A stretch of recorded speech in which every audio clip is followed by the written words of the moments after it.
Praise the Lord, brothers and sisters. Subscribe my YouTube channel. Click bell button for more videos. Thank you. May God bless you.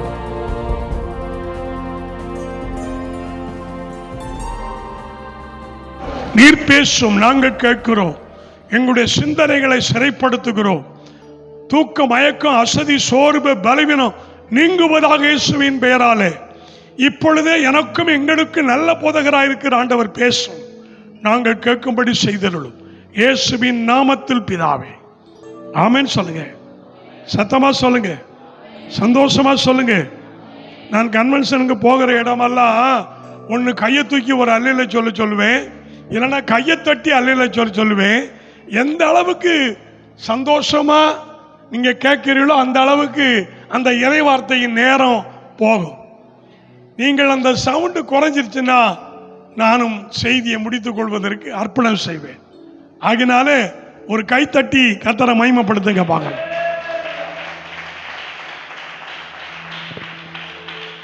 ஒரு கையை தூக்கி ஒரு அல்லையில சொல்லுங்க பார்ப்போம். இந்த சத்தம் கடைசி வரைக்கும் இருந்தா கொடுக்கப்பட்ட நேரம் வரை என் செய்தி சரியா இருக்கும். ஒருவேளை நீங்கள் சோர்ந்து விட்டால் நான் பிரசங்கத்தை முடிக்கணும்னு அர்த்தம். நீங்க சொல்லாமலே நான் முடிச்சிருவேன். ஆமென், ஹல்லேலூயா. போதும் என்கிற மனதுடனே கூடிய தேவ பக்தியே மிகுந்த ஆதாயம்.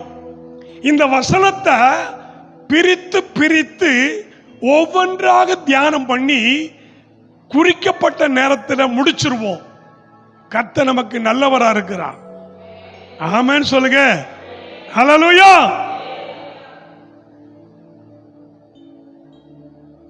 நம்ம மனசு எப்படிப்பட்டது என்பதற்காக நான் ஒரு உதாரணமாக ஒரு சின்ன சம்பவத்தை சொல்றேன். ஒருத்தன் நடந்து போய் கொண்டிருந்தான். கடுமையான வெயில், தலையும் சூடா இருக்கு, கால் பாதமும் அதிகமாக தரை சூடா இருக்கு. தலையும் பாதமும் சூடுவதனால அவன் மனசுல என்ன நினைக்கிறான்னா, ஒரு சைக்கிள் இருந்தா சீக்கிரமா இந்த கொடுமையான வெயிலுக்கு தப்பிச்சு போயிடலாமேன்னு ஆசை வருது. மனசுல என்ன ஆசை வருது?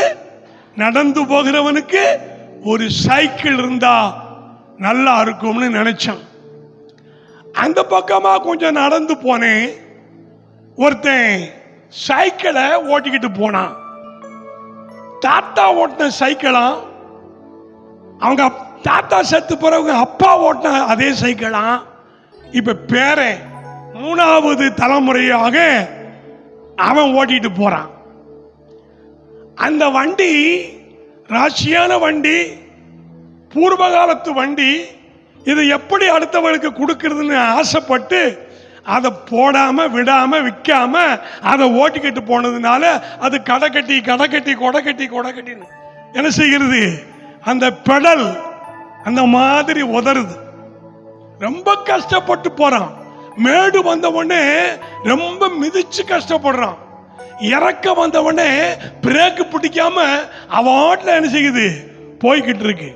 அவன் மனசுல என்ன நினைக்கான்னா, இந்த கொட்டக்கட்டின்னு இந்த வண்டியை ஓட்டிட்டு போறது போல ஒரு பைக் இருந்தா சர்ன்னு போயிடலாமேன்னு அவன் கஷ்டத்தை நினைச்சு அவனுடைய மனசு அப்படியே ஆசைப்பட்டுச்சு.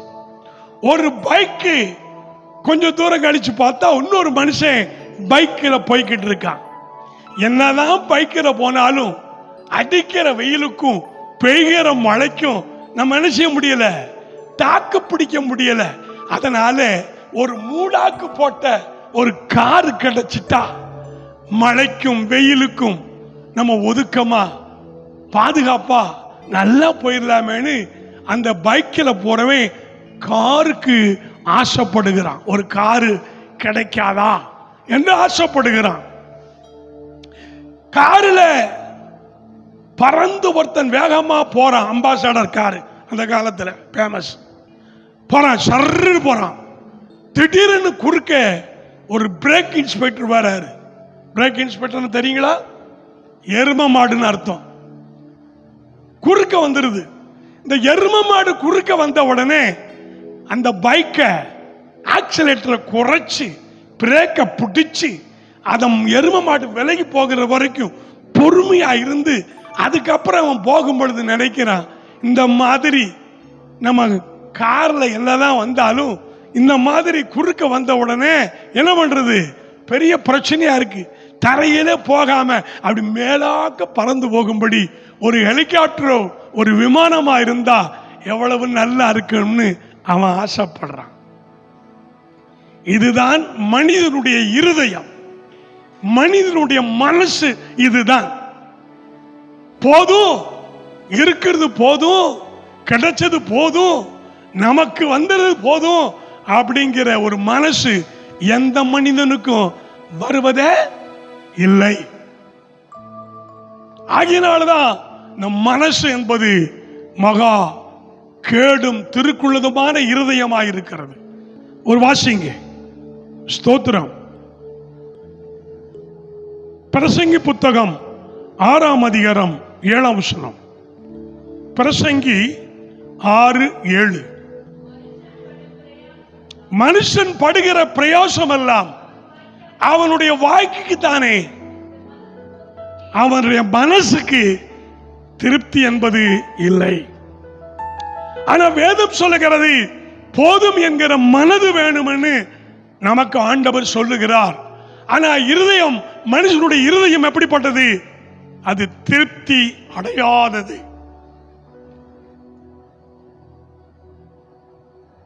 நம்ம மனசு எப்படிப்பட்டது? திருப்தி என்பது கிடையாது. மேலும் மேலும் மேலும் மேலும் வேணும் வேணும் வேணும் வேணும் என்றுதான் நம்முடைய மனசு இன்னும் திருப்தி அடையாமலதான் இருக்கு. ஆனால் ஒரு மனிதன் போதும் என்கிற மனதோட இருக்கணும்னு ஆண்டவர் விரும்புகிறார். இந்த ராத்திரி வேளையில ஆவிக்குரிய எழுப்புதல் கூட்டத்திற்கு முதல் நாளிலே வந்திருக்கிற தேவனுடைய மக்களே, உங்க மனசு இன்றைக்கு போதும் அப்படிங்கிற திருப்தியான ஒரு மனதாக மாற வேண்டும் என்று விரும்புகிறார். இதுவரைக்கும் உங்களுடைய மனம் திருப்திப்படாமல் இருந்தால் இன்றைக்கு ஒரு தீர்மானம் எடுத்து, என் மனதில் போதும் என்கிற மனதோடு கூட நான் வாழ ஆரம்பிப்பேன் என்றால் நீங்களும் நானும் ஆசீர்வதிக்கப்பட்டவர்கள், தேவனுடைய பார்வையில பாக்கியவான்கள், பாக்கியவதிகள். ஆமா சொல்லுங்க. அல்லேலூயா, அல்லேலூயா. நீதிபதிகள் 30ஆம் அதிகாரம் 15-16 வாசிக்கலாம். நீதிமொழிகள் 30:15-16. தா தா என்கிற 2 குமாரத்திகள் அட்டைகளுக்கு உண்டு. திருப்தி அடையாத காரியம் 3 இருக்கு. போதும் என்று சொல்லாத 4 இருக்கு. அவை யாவன? பாதாளம், மலட்டு கற்பமும், தண்ணீரால் திருப்தி அடையாத வறண்ட நிலமும், போதும் என்று சொல்லாத அக்கினியுமே.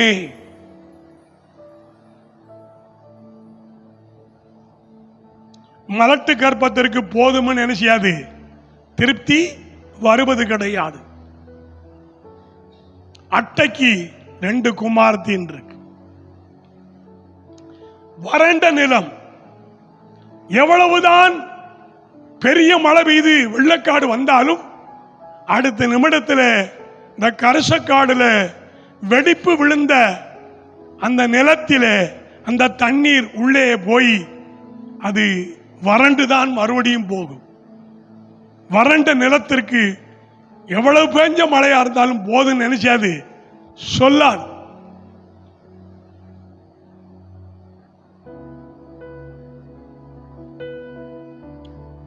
அக்கினி ஒரு சின்ன நெருப்பு தான், எவ்வளவு விறகு போட்டாலும் போதும்னு சொல்லாது, எரிஞ்சுக்கிட்டே இருக்கும்.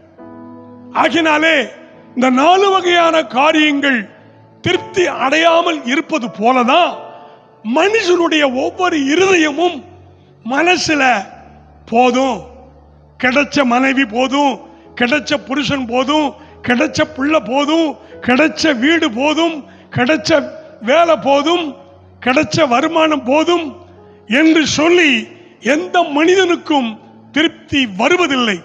மேலும் மேலும் மேலும் மேலும் ஆசை வந்து கொண்டுதான் இருக்கும். இந்த மனதிற்கு திருப்தி என்பது கிடையாது. ஆனா ஆண்டவர் என்ன சொல்றாரு? போதும் என்கிற மனதோடு கூட தேவ பக்தி தான் மிகுந்த ஆதாயம் இருக்கு. ஆமென் சொல்லுங்க. இந்த உலகத்துல கோடிக்கணக்கான ஜனங்கள் இருந்தாலும் கொஞ்ச ஜனம்தான் இறைவனை தேடுகிற மக்களாய் இருக்கிறோம். ஏனென்றால் நம்முடைய மனது தேவ பக்தியை விரும்புகிறது. பக்தி உள்ளவன் உண்டோ, தேவனை தேடுகிற உணர்வு உள்ளவன் உண்டோ என்று கடவுளுடைய கண்கள் பூமி எங்கு உலாவிக்கிட்டு வரும் பொழுது கொஞ்ச ஜனமாகிய நம்மைத்தான் ஆண்டவருடைய கண்கள் பார்க்கிறது. மற்றதெல்லாம் இந்த உலகமும் உலகத்தின் காரியமும் அநேக ஆசைகளும் தேவனுக்கு நேரம் கொடுக்காமல், தேவனை தேடாமல், தேவனுக்கு முக்கியத்துவம் கொடுக்காமல் அவர்கள் மனசும் மாம்சம் விரும்புகிறபடி ஓடி அலைகிறார்கள். சிங்கக்குட்டி தாட்சியடைந்து பட்டினி கிடந்தாலும் கர்த்தரை தேடுகிறவர்களுக்கோ ஒரு நன்மையும் குறைவுபடாது என்று சொல்லியிருக்க அவர் வாட்டில் சொல்லிட்டு கிடக்காரு, அவருக்கு வேலை இல்லை என்று கடவுளை அலட்சியம் பண்ணி தங்கள் வழிகளிலேயே திருப்தி அல்லாத மனதோடு இந்த உலகத்தையே தேடிக்கொண்டிருக்கிறார்கள். நீங்களும் நானும் இந்த நாளிலே 3 நாள் கூட்டம் நடக்கிறது. முதலாம் நாள் கூட்டம் நடக்கிறது. ராஜபாளையம் பகுதியிலிருந்து ஒரு இறை ஊழியக்காரர் வருகிறாரு. அவர் மூலம் இறைவன் நமக்கு ஒரு வார்த்தை கர்த்தர் கொடுக்க மாட்டாரா? நம்முடைய குடும்பத்துக்காக பேச மாட்டாரா? நம்ம பிள்ளைகளுக்கு ஏதாகிலும் ஒரு வார்த்தை சொல்ல மாட்டாரா என்ற ஆவலோடு, வாஞ்சியோடு, தாகத்தோடு தேடி வந்த மனிதர்களின் தேவைகளை அறிந்தவர் இன்றைக்கும் அற்புதம் செய்வார். உங்கள் குடும்பத்தில் அதிசயத்தை செய்வார். ஆமென், ஹல்லேலூயா. உங்களை அவர் வெறுமையாய் அனுப்ப மாட்டார். போதும் என்கிற மனதுடன் கூடிய தேவ பக்தி தான் மிகுந்த ஆதாயம் இருக்கு. இன்னைக்கு மனிதன் ஆதாயத்திற்காக என்ன செய்கிறான் என்றால், அரிசியிலே மணலை கலக்கிறான், மிளகிலே பப்பாளி விதையை கலக்கிறான். நான் சொல்லி கொடுக்கிறதெல்லாம் உங்களுக்கு ஐடியா கொடுக்கணும் நினைக்க கூடாது. தவறுகளை சுட்டி காட்டி கொண்டிருக்கிறேன். ஓ, இப்படியும் பிசினஸ் பண்ணலாமான்னு உங்களுக்கு பிசாசு மாற்று சிந்தனையை கொடுப்பான். கவனமா இருக்கணும். பாலில் தண்ணியை ஊத்துவான்.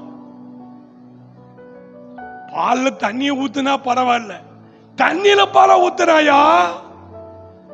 ஒரு 5 லிட்டர் பால் தரக்கூடிய ஒரு மாட்டில பேச்சிட்டு ஒரு பெரிய கேன்ல ஊத்திக்கிட்டு தண்ணி குழாயில வச்சு திருக்கி புல் பண்ணிட்டு போறாயா?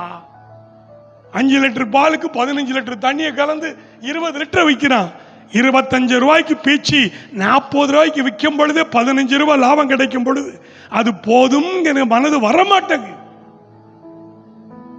அவன் மறுபடியும் மறுபடியும் தண்ணியை கலந்து அதிகமாக லாபம் பார்க்கணும்னு நினைக்கான்.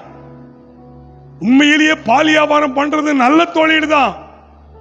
பச்சை பிள்ளைகளுக்கு பால்காரம் மனுஷத்தை காக்காதாண்டு விடிய காக்கல எழுந்தவன மூஞ்சிய கலவரம் இல்லையா? பாலு அப்படி இல்லை, மணி அடிச்ச உடனே ஓடி வர்றோம். அந்த பால்ல பச்சை தண்ணியை கலந்து அவன் கொள்ளையடிச்ச காசை அவனுக்கு கூட பத்தாது. மடமடன்னு வேண்டிய வாகனங்களை வாங்குவான், நல்ல பங்களாவை கட்டுவான், நல்ல பணம் சம்பாதிப்பான், நல்ல நகை பொண்ணு சேர்ப்பான். ஆனா அது விளங்காது. அந்த குடும்பம் கடைசி வரைக்கும் விளங்காது. கிடைக்கிற லாபமே போதும் என்று எண்ணினால், போதும் என்கிற மனதோடு கூடிய தேவ பக்திய மிகுந்த ஆதாயமாயிருக்கிறது. இதுல வர கொஞ்சம் காணு பாலில் கொஞ்சம் யூரியா உப்பை போட்டு தண்ணியை ஊத்திக்கிட்டு இருந்தா எவ்வளவு தண்ணி ஊத்தினாலும் அந்த பால் பாலாவே தான் தெரியுமா? பச்சை குழந்தைகளுக்கு கொடுக்கக்கூடிய பால்ல யூரியா உப்பை சேர்த்தா அந்த பச்சை குழந்தை வாழுமா? வளருமா? நோய் இல்லாம இருக்குமா? இந்த கொடூரத்தை, இந்த கலப்பட வியாதியை நாட்டிலிருந்து யார் துரத்துவா? அரசியல்வாதிகள் இதில் கவனம் செலுத்த வேண்டும். அதிகாரிகள் இதில் கவனம் செலுத்த வேண்டும். போதும் என்கிற மனதில் கூடிய தேவ பக்தியே மிகுந்த ஆதாயம் என்று இருக்கும் பொழுது 1 லிட்டர் பாலை 25 ரூபாய்க்கு மாட்டுக்கார்ட்ட வாங்கி வெளியில 40 ரூபாய்க்கு வித்தா அதே 15 ரூபாய் லாபம் கிடைக்கும். போதும்.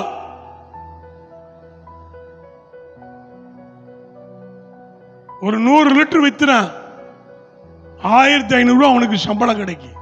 போதுமே. அதுக்கு மேல ஏன் தண்ணியை ஊத்தணும்? அதுக்கு மேல ஏன் யூரியா உப்ப கலக்கணும்? இது மகா கொடூரமான செயலாக இருக்கிறது. கடைசி காலத்தில் இன்னைக்கு எந்த பொருள் எடுத்தாலும் கலப்படம் தான், எதில் எடுத்தாலும் கலப்படம் தான். தயிர் வைக்கிறவங்க பச்சை அரிசி மாவை கரைச்சு உள்ள விட்டு தயிர்னு விற்கிறான். நான் உங்களுக்கு சொல்லிக் கொடுக்கிற மாதிரி தெரியும், நீங்க அந்த தப்பு செய்யக்கூடாதுக்கு தான் நான் சொல்லிக்கிட்டு இருக்கேன். அல்லேலூயா. சொல்ல மாட்டேங்கிறீங்களே. அல்லேலூயா தானே சொல்ல சொன்னேன், நல்ல வார்த்தை தானே சொல்ல சொன்னேன். அல்லேலூயாங்கிறது கெட்ட வார்த்தையா இல்லையே. என்ன ஆளே இல்லையா? ஆளே இல்லையா? அல்லேலூயா, அல்லேலூயா. 1 தீமோத்தேயு 4ஆம் அதிகாரம் 8ஆம் வசனம் படிங்க. 1 தீமோத்தேயு 4:8. சரீர முயற்சி அற்ப பிரயோஜனம் உள்ளது, தேவ பக்தியானது இந்த ஜீவனுக்கும் இதற்கு பின்வருகிற ஜீவனுக்கும் வாக்கு தத்தம் உள்ளதாகையால் எல்லாவற்றிலும் பிரயோஜனம் உள்ளது. எல்லாத்திலும் எது பிரயோஜனம் உள்ளது? தேவ பக்தி. ஆண்டவர் ஆண்டவர் சொன்னா சோறு வந்துருமாயா? கோயில் போயிட்டா வீட்டில் அடுப்பு எரியுமாயா? இப்படி முட்டாள்தனமான நிறைய கேள்விகள் பெரிய படிச்ச அறிவாளி கூட கேட்கிறான். தேவனை தேடுகிறவர்களுக்கு ஒரு நன்மையும் குறைபடான் தான் பைபிள் சொல்லுகிறது. ஆமா சொல்லுங்க. சிங்கக்குட்டி பட்டினி கிடக்கும், கர்த்தருடைய பிள்ளைகள் பட்டினி கிடக்க மாட்டாங்க. ஆமா சொல்லுங்க. முதலாவது நீங்கள் தேவனுடைய ராஜ்யத்தை தேடுங்க, அவருடைய நீதியை தேடுங்க. உண்ண உணவும் உடுக்க உடையும் இருக்க இடமும் எல்லாவற்றையும் ஆண்டவரே என்ன செய்வாரு? தருவாரா தரமாட்டாரா? தருவாரு. தராம இருந்தாலும் இருப்பாரு. நிறைய பேர் இந்த சந்தேகத்தில் தான் வாழ்றோம். தருவார் என்று சொல்றவங்க மட்டும் கை தட்டலாம். ஆரம்பத்தில் அடிக்க கை தட்டு பாதி வந்து நிக்குது. ஒரு கையத்திக்கு ஒரு அலையில சொல்லலாம், பாதி வந்து நிக்குது. ஒரு பாஸ்டர் ரொம்ப ஊழிய பாரம் உள்ளவர். அவரு இடம் கிடைச்சுன்னா எதையாவது பெயிண்ட கொண்டு போய் எழுதுவாரு. பாறைகளிலே சுவர்களிலே ஏதாவது ஒரு இடம் கிடைச்சா கேப்ல எழுதுவார், வசனங்களை எழுதி போடுவார். வசனம் எழுதுகிற ஊழியத்தை அந்த போதகர் ரொம்ப பாரத்தோடு செய்தார்.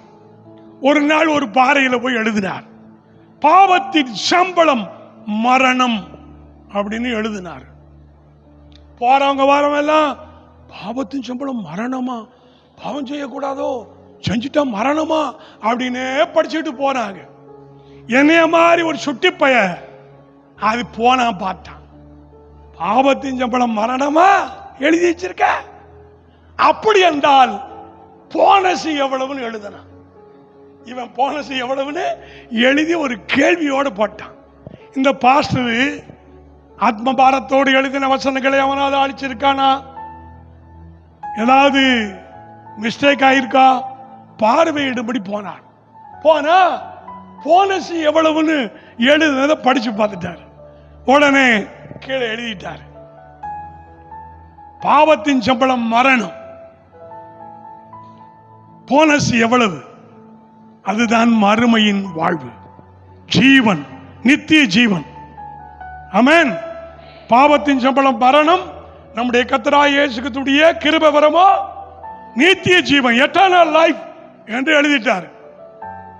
அப்போ ஆண்டவரை தேடுகிற பொழுது நமக்கு கர்த்தருடைய கிருபை கிடைக்கும்.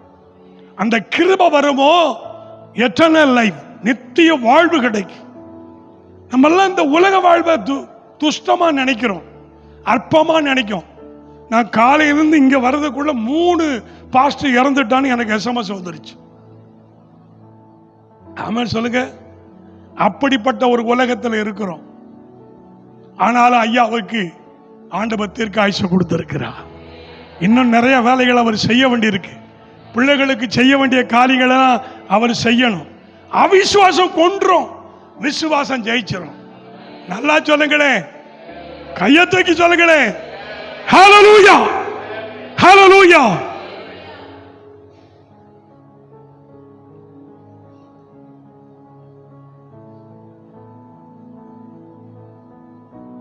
தேவ பக்தியானது இந்த ஜீவனுக்கும் ஆசீர்வாதம், அதான் சம்பளம். தேவ பக்தியானது மறுமைக்கு, நித்தியத்திற்கு வாழ்வு, அதுதான் போனஸ். நமக்கு 2 கிடைக்கு. இந்த உலகத்திலும் நல்லா இருக்க முடியும், மறு உலகத்துக்கும் நித்திய ஜீவனை பெற முடியும். எந்த மதத்திலும் சொல்லப்படாத, எந்த தெய்வத்தாலும் சொல்லப்படாத மகத்துவமான ஒரு பாக்கியம் கிறிஸ்தவர்களுக்கு மட்டும்தான் சுதந்திரமா இருக்கு. இம்மையிலும் வாழ்வோம், மறுமையிலும் வாழ்வோம். மறுமையின் வாழ்வை நினைக்காதவர்கள் தான் சடலத்தை எரிக்கிறார்கள். மறுமையின் வாழ்வு உண்டு என்று நம்புகிறவர்கள் தான், விசுவாசிக்கிறவர்கள் தான் நம் சடலத்தை புதைக்கிறோம். புதைக்கல, விதைக்கிறோம். விதைத்தது முளைக்கும். ஆமென் சொல்லுங்க. ஆண்டவராய் இயேசு மத்திய ஆகாயத்தில் ஆயிரமான பரிசுத்தவான்கள் வரும் பொழுது உயிரோடு இருக்கிற நாம் போவோம். மரித்தவர்கள் முதலாவது போவார், பின்புதான் நம்ம கூட போவோம். இப்படிப்பட்ட ஒரு நம்பிக்கை, இப்படிப்பட்ட ஒரு விசுவாசம் எந்த மதத்திலும் எந்த தெய்வத்திலும் இல்லாததை இயேசு பெருமான் நமக்கு கொடுத்திருக்கிறார். சந்தோஷமா இருக்கிறோம். ஹல்லேலூயா. நாமெல்லாம் சாவுக்கு பயப்படுதில்லை. இன்னும் கொஞ்சம் காலம் இருந்தா அவருக்காக ஏதாவது செய்யலாம்னு தான் ஆசைப்படுறோம். என்ன சொல்ல மாட்டேங்கிறீங்க? எத்தனை பேருக்கு இன்னும் ஆண்டவருக்காக எதையாயிலும் செய்யணும் அப்படின்னு நினைக்கிறவங்க மாத்திரம் கையெழுத்து சொல்லலாம். ஹல்லேலூயா. அப்படி என்றால் ஆண்டவர் உங்களுக்கு ஜீவனை கூட்டி கொடுப்பா. கொரோனா பீரியட்ல நான் இறந்துட்டேன். 1 நிமிஷம் கழிச்சு நான் படைச்சிட்டேன். நான் பொய் சொல்லல, பீடத்திலிருந்து சொல்றேன். 15 நாளா கடுமையா ஆகி, படபடன்னு ஆகி, நான் சர்ச்சுக்கு மேல் இருக்கிற அறையிலே நான் தனியா இருக்கிறேன். என் பிள்ளைகள் குடும்பங்கள்லாம் கீழே பழைய சர்ச்சில் தங்கி இருக்கிறாங்க. எனக்கு ஒரு மாரியா வந்து செத்து போவோம்ங்கிற ஒரு உணர்வு உண்டாகி போனை எடுத்து என்னுடைய 3வது மகனாகிய பாஸ்டர் ராஜதுரைக்கு தான் போனை அடிச்சேன். ரிங்கு அடிச்சிருச்சு. ஒடியாப்பான்னு சொல்றதுக்குள்ள நான் மயங்கி கீழே விழுந்துட்டேன். நான் ஏற்கனவே மயங்கி விழுந்து கையில கிடைச்ச போனத்தை எடுத்து வார்த்தை சொல்லி மறுபடியும் விழுந்துட்டேன். அவன் ஓடி வந்து, நல்ல வேலை நான் என்னுடைய ரூமை போட்டு அதனால திறந்து வந்து என் கை காலில் ஜண்டு பாம்பை தேய்ச்சி மறுபடியும் எனக்கு உயிர் வந்து அந்த போனை தூக்கி பார்த்தேன். அவருக்கு எப்போ அடிச்சேன், நான் எப்போ பார்க்கேன், அது 1 நிமிடம். அந்த 1 நிமிடத்திலே கொரோனா பீரியடிலே மரித்து அதே 1 நிமிடத்திலே மீண்டும் நான் உயிர் பெற்று 4-5 வருஷம் ஊழியம் பண்றேன். ஆமாம் சொல்லுங்க, அல்ல சொல்லுங்களே. அப்படி என்றால் எனக்கு ஜீவனை கூட்டி கொடுத்தது எதுக்குன்னா, இன்னும் சில ஊழியங்களை செய்யணும். இந்த அருமையான அற்புதமான நான் நேசிக்கிற அந்த திருச்சபையில ஊழியம் செய்யணும்னு அன்றைக்கு வைத்ததுனால தான் இன்றைக்கு நான் உயிரோடு இருக்கிறேன். ஆமா சொல்லுங்க, ஹல்லேலூயா.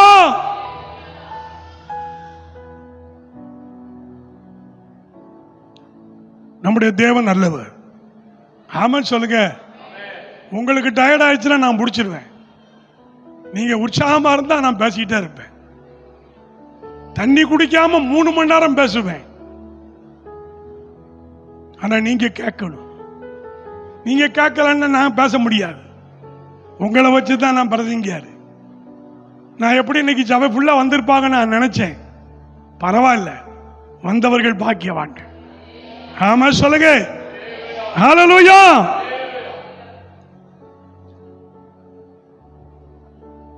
ஒரு காட்டுவாசிகள் மத்தியிலே, ஷெட்யூல்ட் ட்ரைப்ஸ் அப்படிங்கிற மலைவாழ் ஜாதி மக்கள் மத்தியிலே ஊழியம் செய்யும்படியான ஒரு சுவிசேஷ ஒரு சோல்நாய பையை போட்டு நடந்து 6 கிலோமீட்டர் ஊர்ல இருந்து மலைக்கு போய் மலை இருந்து 3 கிலோமீட்டர் மேலே ஏறி மறுபடியும் அந்த பக்கம் 3 கிலோமீட்டர் இறங்கி கிட்டத்தட்ட 12 கிலோமீட்டர் தூரத்துக்கு அவர் பயணித்து அந்த மலைவாழ் மக்கள் மத்தியிலே இயேசு உண்மையான கடவுள்னு சொல்ல போனார்.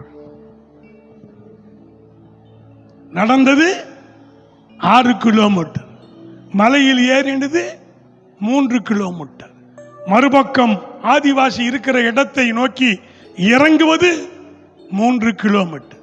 கிட்டத்தட்ட 12 கிலோமீட்டர் கடந்து போய் அவர்களை பார்த்தால் அங்கே யாருமே இல்லை. காரணம், அவர்கள் 5 மணிக்கே எழுந்து மலைகளுக்குள் போய் காட்டுத்தேனையும் பல வகையான கிழங்குகளையும் பல வகையான மூலிகை பொருள்களையும் அவர்கள் தயாரிப்பதற்கு சேகரிப்பதற்காக போய் விடுவார்களாம். அங்கே எங்கேயும் போக முடியாத வயசானவளை பார்த்து இவர் பேசிவிட்டு, ஐயா எங்கள் ஆட்களெல்லாம் பார்க்கணும்னா ராத்திரில தான் பார்க்க முடியும், 6 மணிக்கு மேலதான் பார்க்க முடியும், காலையில 5 மணிக்கு இருட்டோடு போயிருப்பார்கள் என்று சொன்ன உடனே அவர் மறுமுறை அங்கே போய்விட்டார். அவர்களெல்லாம் பார்த்தார், இயேசுவை பற்றி சொன்னார். அதிலே ஒரு வாலிபன் இயேசுவை நம்பினான், ஏற்றுக்கொண்டான். அவனை வைத்து அந்த மலைஜாதி பக்கத்திலே ஒரு 10-30 பேர் கூடுகிற அளவுக்கு இவர் இரவோடு இரவா போய் அவங்களோட ராத்தங்கி காலையில 4 மணிக்கு எழுந்து 5 மணிக்குள்ள ஒரு ஆராதனையை நடத்தி இயேசுவை பற்றி பாடி இயேசுவை பற்றி பிரசங்கித்து 5 மணிக்கு ஆராதனை முடிச்சு திரும்ப ரிட்டர்ன் ஆகி வந்துடுவார். அங்கே அந்த வாலிபன் தான் முதலில் ரட்சிக்கப்பட்டதனாலே அவன் இவருடைய நடவடிக்கையெல்லாம் பார்த்தான். என்ன பார்த்தான்? இவர் வருஷம் நடந்து வந்தார், கிழிஞ்ச ஜிப்பா போட்டிருந்தார், பழைய சோல்னா பைய போட்டிருந்தார், இயேசு பற்றி சொல்வதற்கான கைப்பறதிகளை வெள்ள வச்சிருந்தார். 2வது வருஷம் சைக்கிளில் வந்தார், 3வது வருஷம் பைக்கில் வந்தார், 4வது வருஷம் வெள்ளக்காரர்களோடு கார்ல வந்தார். இந்த பையன் பார்க்கிறான், ஓ இவருக்கு இங்கிலீஷ் தெரிஞ்சதுனால தானே இவ்வளவு வசதியும் வாய்ப்பும் வந்து விட்டது. அப்ப நம்மளும் இங்கிலீஷ் படிச்சிட்டோம்னா என்ன பண்ணிடலாம், இவரை மாதிரியே வசதி வாய்ப்போடு ஆயிரலாம்னு அவனுக்குள்ள ஆசை வந்து அவன் கூட நண்பர்களாயிருந்த மற்ற 2 பேரையும் சேர்த்து 3 பேரும் பேசுறான். இலே, நம்ம இடத்துக்கு வந்த அந்த பிரசங்கி யாரு? நடந்து வந்தாரு, சைக்கிள்ல வந்தாரு, பைக்கில் வந்தாரு, வெள்ளக்காரனோட கார்ல வந்தாரு. நமக்கெல்லாம் துணிமணி கொடுக்காங்க, சாப்பாடு கொடுக்காங்க, தின்பண்டங்கள் கொடுக்காங்க. இத்தனைக்கு காரணம் அவருக்கு இங்கிலீஷ் தெரிஞ்சதுனால தானே. அப்ப நம்ம கும்பிட்டியா இருக்கோம்டா, நம்மளும் என்ன செஞ்சிடணும், இங்கிலீஷ் படிச்சிடணும் அப்படின்னு 3 பேரும் பேசினாங்க. அப்ப இங்கிலீஷ் படிக்கிறோம்னா ஊருக்குள்ள போகணும், 3 கிலோமீட்டர் ஏறி 3 கிலோமீட்டர் இறங்கி 6 கிலோமீட்டர் நடந்து அந்த ஊருக்குள்ள போனா தானே இங்கிலீஷ் படிக்க முடியும். அங்க இங்கிலீஷ் சொல்லி கொடுக்கிற டுட்டோரியல் இருக்கும்ல, வாத்தியார் இருப்பார்ல அப்படின்னு வந்துட்டாங்க. அந்த 3 பேரும் மலைஜாதி பையர்கள் வந்த உடனே ஆளை பார்த்தாலே தெரிஞ்சவன் ஷெட்யூல் ட்ரைப்ஸ், இவன் மலைஜாதிக்காரன், இவன் எதுக்கு இங்கிலீஷ் படிக்க வந்தான் அப்படின்னு அவருக்கு ஒரு கேள்வி. அப்ப அவர் கேட்டார், தம்பிகளா நான் உங்களுக்கு இங்கிலீஷ் சொல்லிக் கொடுப்பதற்கு நான் ரொம்ப ஆசைப்படுறேன். நான் சொல்லிக் கொடுக்க மாட்டேன்னு நினைச்ச மாட்டேன், சொல்ல மாட்டேன். நீங்கள் ஏழை மக்களாக இருக்கிறதுனால பீஸ் நினைச்ச மாட்டேன், அதிகமா வாங்க மாட்டேன். ஆனா ஏன் இங்கிலீஷ் படிக்க வந்தீங்க அதை மட்டும் சொல்லுங்க, நான் உங்களுக்கு சொல்லி கொடுத்துறேன்னாரு. இவன் சொன்னா, நாங்களும் வெளிநாடு போகணும், நாங்களும் வெள்ளைக்காரர்களை பார்க்கணும், நாங்கள் வெள்ளைக்காரரோட என்ன செய்யணும், இங்கிலீஷில் பேசணும் அப்படின்னார். அப்படியா, நான் உங்களுக்கு சொல்லித்தாரேன் அப்படின்னு அவர் சொன்னார். ஏலே, நீங்க மறந்துடுவீங்க, மல ஜாதி மக்களாக இருக்கிறதுனால, படிப்பறிவு கம்மியாக இருப்பதுனால நான் சொல்லிக் கொடுக்கறதெல்லாம் நீங்க மறந்துடுவீங்க. அதனால 3 வார்த்தை நான் உங்களுக்கு சொல்லி கொடுக்குறேன், அதை கரெக்டா படிச்சுக்கோங்க அப்படின்னாரு. நீங்க வெளிநாடு போன உடனே எத்தனை பேர் வந்திருக்கீன்னு அவன் கேட்பான். we are 3 அப்படின்னு சொல்லணும்னா உடனே அவன் we are 3 அப்படின்னு 3 பேர் சொன்னான். அப்புறம் எதுக்காக இங்க வந்தீங்க அப்படின்னு கேட்பான்.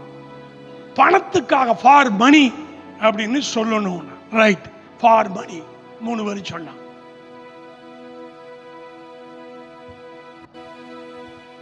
அடுத்தபடியாக நீங்க போகலாம், ஆல் ரைட் அப்படின்னு சொல்லி கொடுத்தான். இந்த 3 பேரும் பேசுறான். எலை, அவர் சொல்லி கொடுத்த 3ஐயும் நம்ம தனித்தனியா சொல்லணும்னா மறந்துடுவோம், மாத்தி சொல்லிடுவோம், தப்பாயிரும்டா. நீ ஒன்னு சொல்லு, நீ ஒன்னு சொல்லு, நீ ஒன்னு சொல்லு. இவன் சொன்னா we are 3 ஃபார் மணி, ஆல் ரைட். அங்க இருந்து மலையிலிருந்து போகிற வரைக்கும் இதை சொல்லிக்கிட்டே போயிட்டான், சொல்லிட்டே வந்துட்டான். இவன் போக பொழுது அவன் போற காட்டுக்குள்ள ஒரு மரத்துல ஒருத்தன் கொன்னு அவன் சடலத்தை தலைகீழா கட்டி தொங்க விட்டாங்க. அங்க ஒரு ஜீப் வந்து நிக்குது, போலீஸ் வேணும், போலீஸுக்கெல்லாம் நிக்கான். ஏலே, யாரா இவனை கொன்னதுன்னா ஒருத்தன் சொன்னா we are 3. நாங்க 3 பேர். எதுக்குடா கொன்னீங்கன்னு கேட்டான். ஃபார் மணி, பணத்துக்காக. அவன் வண்டியில ஏறான்டா, ஆல் ரைட். வண்டியில ஏறு அப்படின்னு, ஆல் ரைட். இந்த மாதிரியாக குறுக்கு வழியில சம்பாதிக்கணும் அப்படின்னு நினைச்சு யார் என்ன செய்யக்கூடாது, பண்ணவே கூடாது. அல்லேலூயா. நம்முடைய ஆண்டவர் குறுக்கு வழியை தெரிந்தவர்கள் பிடிக்காதவர்கள். ஆண்டவருக்கு எது பிடிக்காது? குறுக்கு வழியில போறவங்க பிடிக்காது. நாம் குறுக்கு வழியில் போகக்கூடாது. கர்த்தர் நாமத்துக்கு ஸ்தோத்திரம். நேர்மையாய் நடந்து வந்தவர்கள் சமாதானத்துக்குள் பிரவேசிக்கிட்டு தான் சொல்றார். நமக்கு நேர்மையான வழி, நேர்மையான பாதை. ஆமா சொல்லுங்க. நீ எத்தனையோ உலகத்தில் வழி இருக்கு, நீங்கள் நானும் இடுக்கமான வழியா இருந்தாலும் இது நேர்மையான வழி, இது நல்ல வழி, இது பூர்வீக வழி, நானே வழி, நானே சத்தியம், நானே ஜீவன் சொன்ன வழி. இந்த வழிக்கு வந்த நீங்களும் நானும் ஆசீர்வதிக்கப்பட்டோம். கை தட்டலாமே. பார்த்துக்கோங்க, முக்காவாசி குறைஞ்சு போச்சு, முக்காவாசி குறைஞ்சிருச்சு. ஆரம்பத்தில் இருந்த அந்த உற்சாகம் குறைந்தது. அதனாலே சீக்கிரமா நிறைவு செய்வேன்னு நம்புகிறேன். ஆமா சொல்லுங்க. என்ன சொல்ல மாட்டேங்கிறிய? ஹல்லேலூயா. கடவுள் ஒருவனுக்கு இறங்கி வந்து சொப்பனமாக வெளிப்பட்டு, மகனே உனக்கு என்ன வேணும் அப்படின்னு கேட்டார். அவன் கடவுளை பார்த்து என்ன வேணும் கேட்டானே, நல்லது, நமக்கு ஒரு வரம் வாங்கிடுவோம் அப்படின்னு அவன் கேட்டான். நான் தொட்டதெல்லாம் என்ன செஞ்சிடணும், பொன்னா ஆயிரம்னு கேட்டான். அப்படியாக கடவுள்னு அந்த கடவுள் சொப்பனத்திலே வரம் கொடுத்து மறைந்து விட்டார். இவன் முழிச்சு போய் வீட்டை தொட்டான், வீடு பொன்னாகிறது. வீட்டின் உடைமைகளை தொட்டான், எல்லா உடைமைகளும் பொன்மயமாய் மாறுகிறது. எதை தொட்டாலும் வீடு தங்கமயமாய் இருக்கிறது. சகல உடைமைகளும், மேசை, டேபிள், சேர்ஸ், எல்லா பண்டம் பாத்திரம் எல்லாம் தங்கமா மாறிடுச்சு. களைத்து போயிட்டான், ரொம்ப சோர்ந்து போயிட்டான், பசி ஆயிருச்சு. சட்டில் எடுத்து சோத்த தங்க தட்டுல போட்டான், சோறும் தொடுறான், அதுவும் என்னாச்சு, பொன்னா மாறிடுச்சு. அப்பான்னு செல்ல பிள்ளை, ஒத்த பிள்ளை ஓடி வந்து டாடினா மகளேன்னு தொட்டான். அவனும் பொற்சதையா நின்றான். பேராசை பெருநஷ்டம் என்று சொல்லுவார்கள். நீங்களும் நானும் போதும் என்கிற மனதோடு கூட தேவ பக்தி தான் நமக்கு ஆதாயம்னு நினைச்சு நம்முடைய லைஃப்ல, நம்முடைய பிரிச்சோ வாழ்க்கையில, நம்முடைய ஆவிக்குரிய ஓட்டத்தில் நன்றாய் ஓட வேண்டும். பேராசை வேண்டாம். ஆமென் சொல்லுங்க. ஹல்லேலூயா. வேதத்திலே வாசியுங்கள். ஆண்டவருக்கு மகிமையா 1 ராஜாக்கள் 3ஆம் அதிகாரம் 5ஆம் வசனம் படிங்க. 1 ராஜாக்கள் புத்தகம் 3ஆம் அதிகாரம் 5ஆம் வசனம் படியுங்கள். ஏமா எனக்கு பிரசங்கத்துக்கு மாதிரி படிங்க, நீங்க வாட்ட பரீட்சைக்கு படிக்கிற மாதிரி படிச்சா படிங்க. சாலமோனுக்கு ராத்திரியில சொப்பனத்திலே தரிசனமாகி, நீ விரும்புகிறத என்னிடத்துல கேளு. போதும், கை தட்டுங்களேன். தேவன் சொன்னாரா இல்லையா? ஹல்லேலூயா. சாலமோனுக்கு வரம் கொடுக்கும்படியாய் தேவன் கேட்டார். சாலமோன் தொட்டதெல்லாம் பொன்னாக வேண்டும் என்கிற பேராசையை கேட்காமல் ஞானமாய் ஆண்டவரிடத்தில் கேட்டான். போக்குவரத்து அறியாத சின்னவனாய் இளமையிலேயே ராஜ பதவி கிடைத்து இளவரசனாய் இருக்கிறேன், சமஸ்த இஸ்ரவேல் ஜனங்களை ஆளுவதற்கான ஞானம் என்னிடத்தில் இல்லை, எனக்கு கடவுளுக்கு பயப்படுற பயம் ஆகிய அந்த ஞானத்தை கொஞ்சம் கொடுன்னு கேட்டான். ஞானமாய் கேட்டான். கேட்க வேண்டியதே கேட்டான். உங்களை பார்த்து இன்றைக்கு ராத்திரி வேளையில உங்க வீட்டுக்கு வந்து, மகளே உனக்கு என்ன வேணும்னு கேட்டா, கொஞ்சம் பொறு ஆண்டவரே, கொஞ்சம் உட்காரு, இந்த சேருக்கு தண்ணி தாரம் குடிச்சிருங்க, நான் பேப்பர் பென்சில் எடுத்து வரேன், எழுதிடுவோம். காய்கறி எழுதுன மாதிரி, எனக்கு இது வேணும், என் புருஷனுக்கு இது வேணும், என் பொண்டாட்டிக்கு வேணும், என் பிள்ளைகளுக்கு வேணும், என் பேரண்ட்டுக்கு வேணும், என் பேத்திக்கு வேணும், வேலை வேணும், வீடு வேணும், காடு வேணும், கரை வேணும், அது வேணும், இது வேணும். நம்ம ஜெபம் பண்ண அப்படித்தானே இருக்கு. என்றைக்காவது ஆண்டவருக்கு இஷ்டமானதை கேட்டிருக்கோமா? அவர் சொன்னார், நீ கேளாத ஐஸ்வர்யத்தையும் உன் எதிரிகளினுடைய பிராணனை கேட்கவில்லை, எல்லாத்தையும் நான் உனக்கு தாரேன், கேளாததையும் தாரேன், கேட்டதையும் தாரேன் அப்படின்னு ஆண்டவர் அவருக்கு முன்னும் பின்னும் எழும்பிராத ஞானத்தை சாலமோனுக்கு ஆண்டவர் கொடுத்தார். எல்லாத்தையும் கொடுத்தார். நீங்களும் நான் ஆண்டவருக்கு எது இஷ்டம்னு கேட்டுட்டோம்னா, நமக்கு என்ன தேவைங்கிறத அறிஞ்சிருக்கிறபடினாலே கேட்பதற்கு மேலாகவும் கர்த்தர் கொடுப்பார். இந்து மக்கள் சொல்வார்கள், கேட்பவன் கொடுப்பான்னு அவங்க ஒன்று சொல்லுவாங்க. நம்ம ஆண்டவர் அப்படி இல்லை, கேளாததையும் கொடுப்பார், கேட்டதையும் கொடுப்பார், கேளாதையும் கொடுப்பார். ஆகினாலே நீங்கள் தேவனுக்கு என்ன பிரியம்னு அறிஞ்சு அவருடைய சித்தத்துக்கு ஏதுவாக நாம் கேட்கும் பொழுது நம்முடைய சந்தோஷம் நிறைவாகும்படி பெற்றுக்கொள்வோம் என்று விசுவாசிகள் எழுதப்பட்டிருக்கு. ஆமென். ஆகினால போதும் என்கிற மனதுடன் கூடிய தேவ பக்தியை நீங்கள் செய்ய வேண்டும் என்று கர்த்தர் விரும்புகிறார். ஆமென் சொல்லுங்க. நிறைய பேருக்கு குழப்பம், பக்தினா என்னன்னு தெரியல. மீசை எடுத்தா பக்தி, தாடி வளர்த்தா பக்தி, ஒயிட் அண்ட் ஒயிட் போட்டா பக்தி, செருப்பு போடாம நடந்தா பக்தி, கொடை இல்லாம நடந்தா பக்தி, என்னென்ன பண்ணலாம் மனுஷன். இதுதான் பக்தி, அதுதான் பக்தி நினைச்சுக்கிட்டு இருக்கான். இதெல்லாம் பக்தியின் வேஷம், இதெல்லாம் பக்தி வேஷம். ஒரு ஆவிக்குரிய பெந்தோகோஸ்த திருச்சபையின் விசுவாச மக்களாகிய நீங்கள் நானும் எது உண்மையான பக்தின்னு புரிஞ்சுக்கிட்டு அந்த பக்தி நம்ம செஞ்சோம்னா இம்மையிலும் மறுமையிலும் நலமுடன் வளமுடன் வாழலாம், மிகுந்த ஆதாயத்தை அடையலாம். ஆமென். இப்ப நம்ம என்னெல்லாம் நினைச்சுக்கிட்டு இருந்தோமோ அதெல்லாம் பக்தி இல்லைன்னு முடிவெடுங்க. நெத்தியில பட்டை, கழுத்துல கொட்டை, கையில கட்டை, மண்டையில மொட்டை, இது பக்தின்னு நினைக்க, அதெல்லாம் இல்லை. கிறிஸ்தவர்களாகிய நீங்களும் நானும் அழகான ஒரு முக்காட போட்டு அப்படியே ஒரு பைபிளை தூக்கி அப்படியே அக்கத்துல வச்சு பவ்யமா நடந்து வந்து சர்ச்சுக்கு போயிட்டு வந்தா என்ன பக்தி? எல்லா பக்தியும் குழாயிலே கண்டுபிடிக்க வேண்டும், குழாய் சண்டையிலே தெரியும். ஆமென். அவ வஞ்சுக்கிட்டே இருந்தா. நானும் எத்தனை நாளைக்கு தான் பொறுமையா இருக்கு, ஆண்டவரை தாடிக்காரரை கொஞ்சம் கொஞ்சம் கம்பிட்டு அப்படின்னு நான் ஒரு கேள்வி கேட்ட நாக்கப்படி சாகும்படி அப்படின்னு இதுல ஒரு சாட்சி வேற சொல்லிக்கிறாங்க. கர்த்தருக்கு ஸ்தோத்திரம். என்ன தினமும் நான் ஒரே ஒரு கேள்வி கேட்டேன், காப்பு சுப்புடு ஆயிட்டேன். அதல்ல, இயேசு கிறிஸ்துவை போல தாடியை பிடித்து அவர் கன்னத்தில் அரைஞ்சு முள்ளுமுடியை வச்சு கொடுமைப்படுத்தியும் அவர் வாய் திறவாத ஆட்டை போல் இருந்தபடியினால்தான் நமக்கு அந்த ரட்சிப்பு கிடைச்சிருக்கு. நீங்களும் நானும் அவரை போல கொஞ்சம் பொறுமையா இருக்கணும்.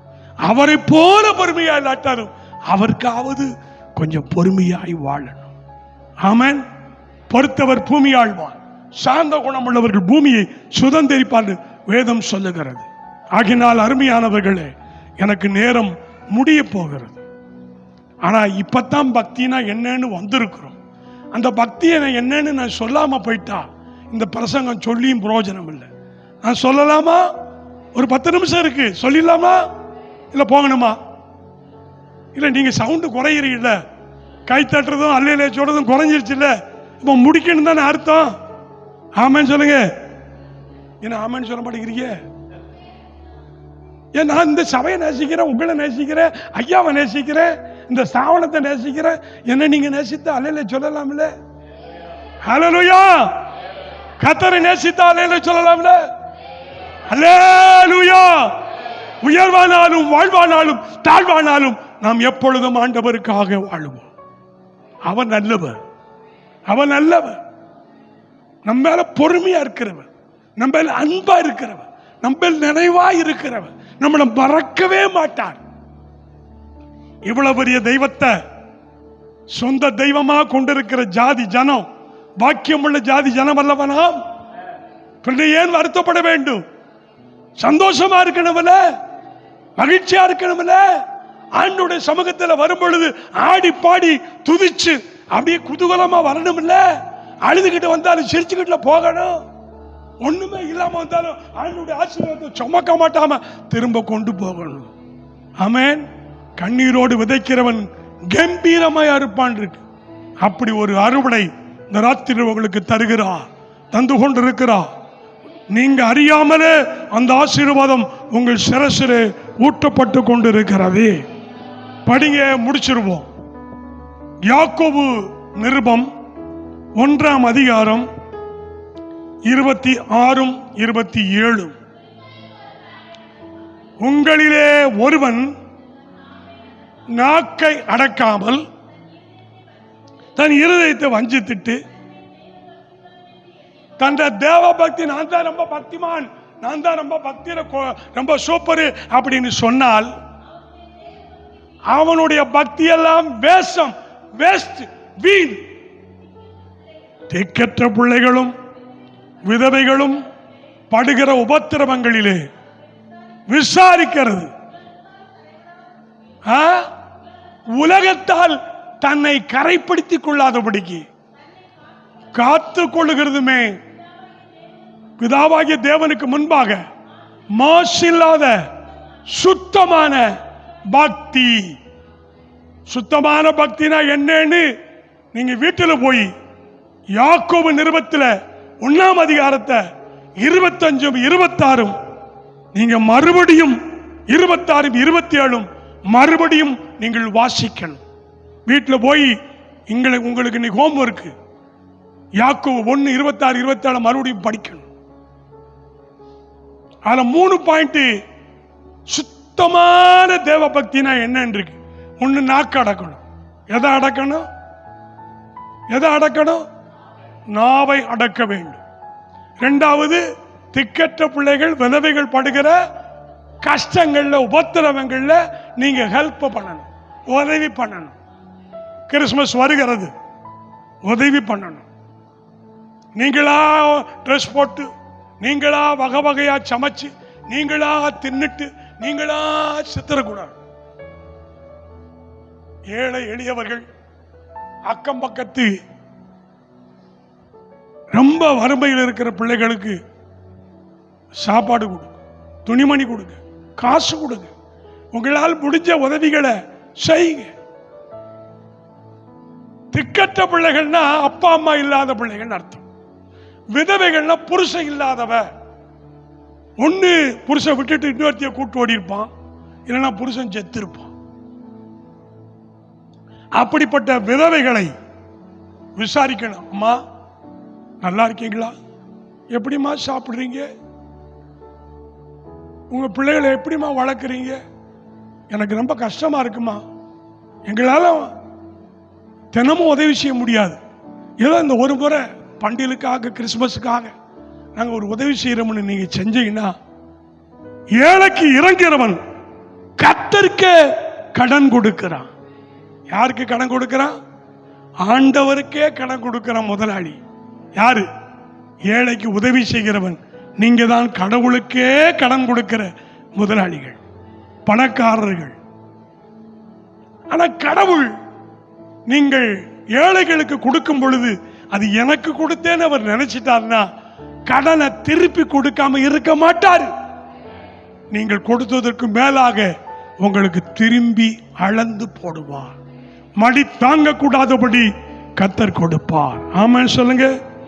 ஆகையால நாக்கு அடுக்கணும். சங்கீதம் 52:2 சங்கீதம் 52:2 இன்னும் ஒரு வசனம் தான் இருக்கு, முடிக்க போறேன், 5 நிமிஷம் இருக்கு.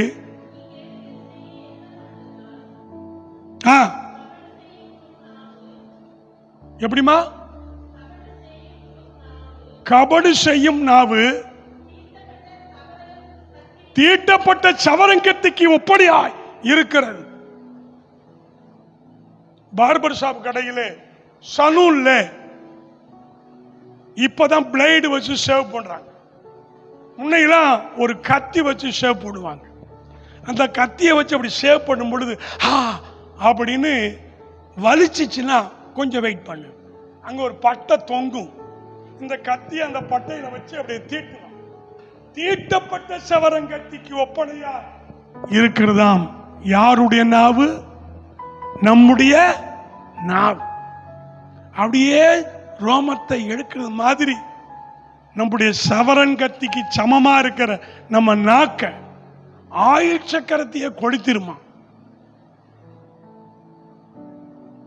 நிறைய பேர் கேட்கிற கேள்வியில தான் தூக்கு போட்டு செத்துறாங்க, மருந்து கொடுத்து செத்துறாங்க, தண்டவாளத்தில் தலையை கொடுத்து ரயிலில் செத்துறாங்க.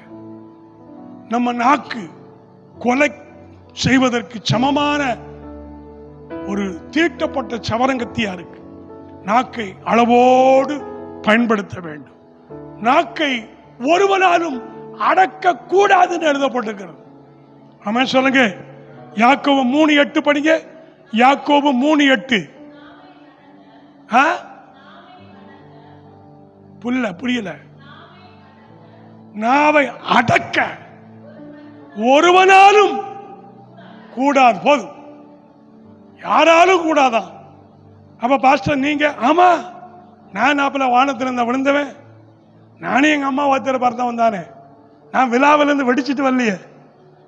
எனக்கும் நாவு இருக்கு, எல்லாருக்கும் நாவு இருக்கு. இந்த நாக்கு அடக்க முடியுமா?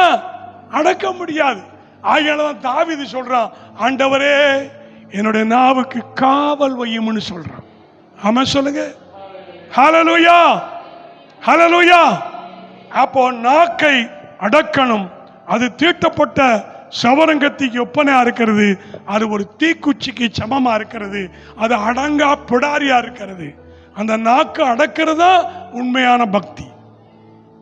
முட்டை போடுறதுனால, பட்டை அடிக்கிறதுனால, கொட்டை மாட்டுறதுனால, கட்டையை பிடிக்கிறதுனால, வெள்ளம் போடுறதுனால, பைபிளை தூக்கிக்கிட்டு அக்கடியே ஆடிக்கிட்டு வர்றதுனால அது பக்தி கிடையாது. நாக்கு அடக்கிறதா பக்தி. ஆமென். திக்கற்ற பிள்ளைகள் விதவைகள் படுகிற கஷ்டத்துல போய் விசாரிச்சு ஹெல்ப் பண்றதுதான் உண்மையான பக்தி. 3வது, இந்த உலகத்தால் கரைப்படிக்க கூடாது. நாம் உலகத்தார் அல்ல, நம்முடைய தேவன் உலகத்தார் அல்லவே, நீங்களும் உலகத்தார் அல்ல என்றார். அது எப்படி பாஸ்டர்? ஊரோடு ஒத்துப்போன்னு சொல்லியிருக்குல்ல.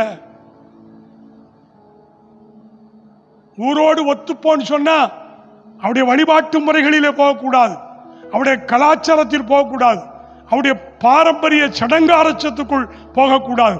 பழக்க வழக்கங்கள் போகக்கூடாது. உலகத்திலிருந்து வேறுபட்ட ஜீவியமாக வாழணும். நாம சொல்ல மாட்டேங்கிறியே. கர்த்தர் நம்மளை உலகத்திலிருந்து வேறு பிரித்து இருக்கிறார். எனக்கென்று என் ஜனம் என் துதியை சொல்லி வருவார்கள் என்று பிரித்தெடுத்திருக்கிறார்.